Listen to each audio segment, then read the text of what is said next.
Samantala mga baril ng mga pulis hindi na bubusalan ayon sa Police Regional Office 1. Narito ang report.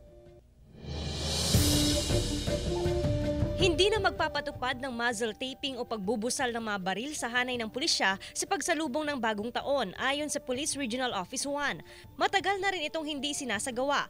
Kampante ang pulisya na walang maitatalang indiscriminate firing mula sa hanay ng PNP. I believe ang PNP ay hanay ng PNP ay mga disiplinadong personnel, no? So hindi na namin ginagawa siya.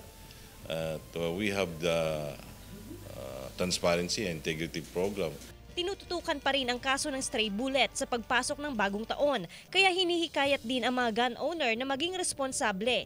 Hinihikayat silang ideposito ang kanilang mga baril sa pulisya, lalo na kung paso na ang mga lisensya ng mga ito. Kasabay ito ng kampanya kontra loose firearms. Binibisita rin namin sila, kinakatok, para hinihikayat nga sila na ideposito na lang nila yung kanilang mga firearms. But we also encourage them to register their firearms. Mananatili ang heightened alert status ng pulisya hanggang sa January 6, 2024. Kasama si Daryl Peralta, Joan Punsoy, One North Central Luzon.